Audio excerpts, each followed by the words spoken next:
My name is Annika Ross. I am a creative makeup artist, and I am here today to show you guys how to do Neytiri avatar makeup. I have chosen to do this look because The Way of Water is nominated for an Oscar. This look is a challenge for me because I'm going to be adding some special effects makeup. This step is just a little bit heinous, and I just love Avatar and I'm super excited to do it for you guys. For my first step, I'm going to be blocking the brows. This is very important to make sure that I don't have my natural eyebrows for this character because that's not how it looks. So first, I'm going to take some spirit gum. We're going to put body paint over it so it won't be too noticeable, but you want to be able to block it as much as you can just to be safe.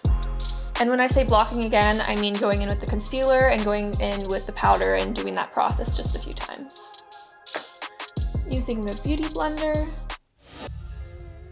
So I like to take some of my extra flesh fake skin and I'm going to be transforming that onto my nose to make that big nose feature.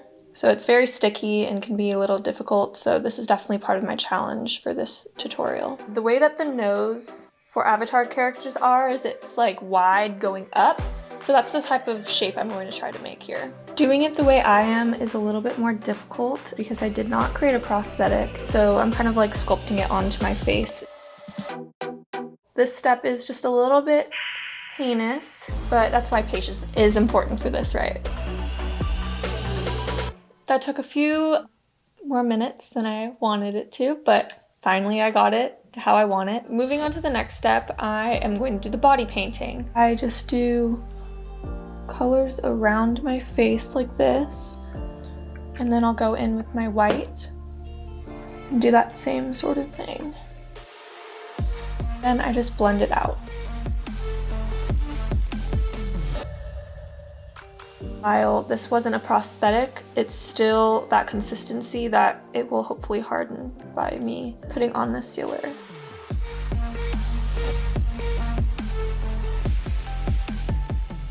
So after we're done with setting powder, we're gonna then want to go in with eyeshadow and create the darker blue lines. So I'm here taking the darkest shade and I will be creating those lines going down the face. Then you're basically gonna want to be doing that same thing going down your neck. I'm using just a little bit of a thinner brush and I'm going in with the darker blue to add those lines to be a little bit more detailed. When I was 16, I got a job at Legoland to be a face painter, and I really feel like that helped me kickstart my career, and more I started to get into more of the detailed end of it.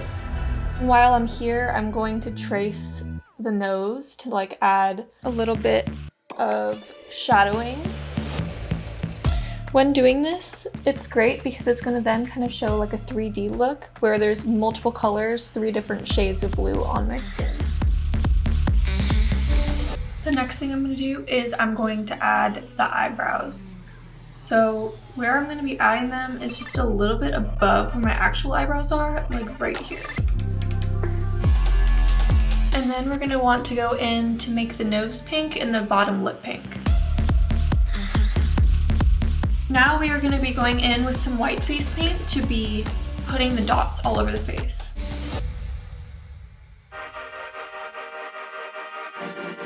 She has super big eyes, so we're going to want to be able to make that illusion that my eyes are bigger than they are. I'm going to do eyeliner. And a little trick I'm going to do is when I put the lash on, I'm going to put it a little bit high like this and then fill in the gap to make my eye look even bigger.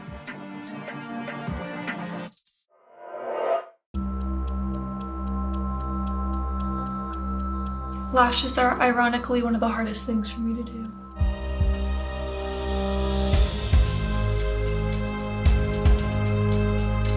Now I'm going to be adding the wig and the contacts.